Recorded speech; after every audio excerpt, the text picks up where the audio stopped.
বিউপিতে রঙিন আয়োজনে উদযাপিত হলো শাড়ি পাঞ্জাবি দিবস। দিনভর ছবি, আড্ডা আর আবেগঘন বিদায়ে মাতল ক্যাম্পাস।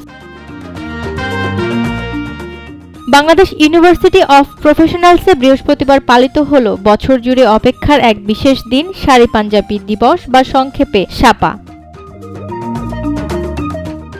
সকালের শুরু থেকেই ক্যাম্পাসে নেমে আসে উৎসবের আমেজ। আপার প্লাজাকে কেন্দ্র করে আয়োজিত এই দিনটি ছিল রঙে আবেগে ভরপুর। শিক্ষার্থীরা নিজ নিজ বিভাগের দল নিয়ে নির্ধারিত সময় অনুযায়ী প্লাজায় অংশ নেন। কেউ ব্যস্ত ছিলেন বন্ধুদের সঙ্গে ছবি তুলতে, কেউ আবার স্মৃতি ধরে রাখতে বানাচ্ছিলেন রিল। পুরো ক্যাম্পাস জুড়ে ছড়িয়েছিল হাসি, আড্ডা আর আনন্দময় মুহূর্ত। দিনটির অন্যতম আবেগঘন দিক ছিল চতুর্থ বর্ষের শিক্ষার্থীদের বিদায় আয়োজন। তারা নিজেদের মধ্যে সমন্বিত রঙের শাড়ি পাঞ্জাবি পরে উদযাপন করেন তাদের শেষ শাড়ি পাঞ্জাবি দিবস। এই বিদায়ের মুহূর্তে তাদের সঙ্গে যোগ দেন শিক্ষক, জুনিয়র এবং সহপাঠীরা, যা দিনটিকে আরো স্মরণীয় করে তোলে।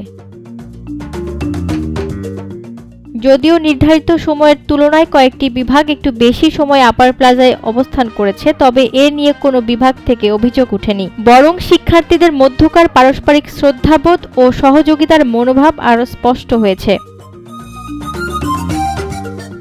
সারাদিন শিক্ষার্থীদের মুখে ছিল উৎসবের উচ্ছ্বাস। ছবি তোলা, ভিডিও ধারণ, ছোটখাটো সাংস্কৃতিক পরিবেশনায় ভরে উঠেছিল দিনটি। সামাজিক যোগাযোগ মাধ্যমে ইতিমধ্যে শাপা আয়োজন ঘিরে ছড়িয়ে পড়েছে শত শত ছবি ও ভিডিও, যা এই আয়োজনকে একটি ডিজিটাল স্মৃতিতে পরিণত করেছে। শাড়ি পাঞ্জাবি দিবস এখন আর কেবল সাজসজ্জার একটি দিন নয়, বরং এটি হয়ে উঠেছে বিউপির শিক্ষার্থীদের ঐক্য, বন্ধন ও সম্মিলিত আবেগের এক প্রতীকে। এই দিনটি সবাইকে মনে করিয়ে দেয় ক্যাম্পাস মানে শুধু একাডেমিক পড়ালেখা নয়, এটি বন্ধুত্ব, সম্পর্ক, স্মৃতি আর বিদায়ের আবেগে গাঁথা এক জীবন্ত গল্প।